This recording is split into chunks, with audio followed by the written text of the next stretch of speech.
Well, welcome back to another Dynodaze video. This is an FN2 that we've seen before, and the modifications since last time we've seen it are a CPL Big bore induction kit swapped out because it had a Tegiwa induction kit on it, and it's got a 4-to-1 manifold now. Now, it's got an RRC inlet manifold, but we believe it's not the ported variant. So we're going to basically do some map tweaking and see if we can gain a little bit more power. I think it came in last time at 228, but I'll check that out. But yeah, okay, here we go. Let's get some work done.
Okay, so let's get these mods right. So, since the last time we seen this car, it's had its Japspeed 4-to-1 replaced with a Piper manifold and Piper sports cat, the 2.5-inch kit to match up to his Tegiwa 70mm exhaust system.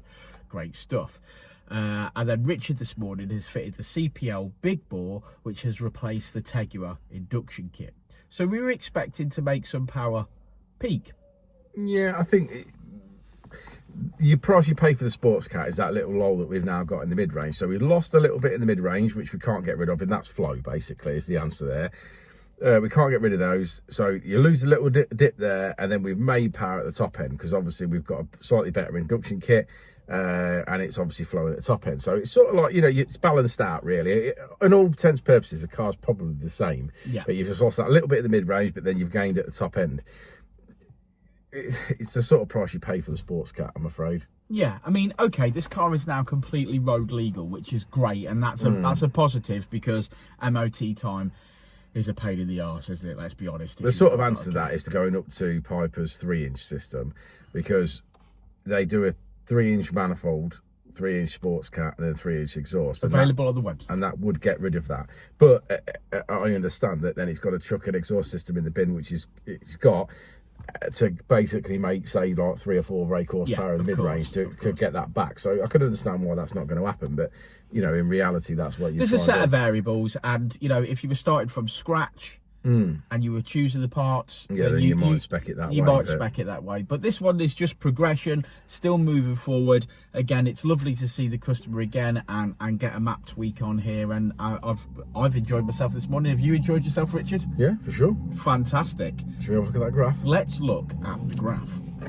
Okay, so red line is as she came in, blue line is as she leaves. To be fair, red line is actually the last time that we see the car. So not quite as it came in, but blue line is definitely as she leaves. And as you can see, a lull off in the mid-range there due to the sports cat flow and some peak gains. So we made some peak power. So we've gone from 228 to 234, and we're up at the wheels as well, which is fantastic. So there we go, another one in the bag. If you've got an FN2 and you want to talk to us about what parts you should be bolted onto this car for peak gains, mid-range, all the lot. If you just want to talk to us about your FN2, please do get in touch. You can go Instagram, Facebook, you could go TikTok, or you could be old school and pick up the phone. We love that. Or last Saturday of every month is the Honda meet here at Dynodaze. So we welcome you to come down in the morning, grab a coffee, eat some bacon and chat away and meet other like-minded people that have got Hondas, big supporters, and basically it's a nice little morning out. So please do come and join us. I can hear Milo, so that means it's the end of this video, and he probably is going to go out for a wee. So if you know Milo the Dino dog, he's let's find. Here he is. Yeah, all right, mate. Okay. Well, you're in the video now. Well done. We'll see you on the next one, won't we, Milo? Okay then. I said it before and I'll say it again. Life moves pretty fast.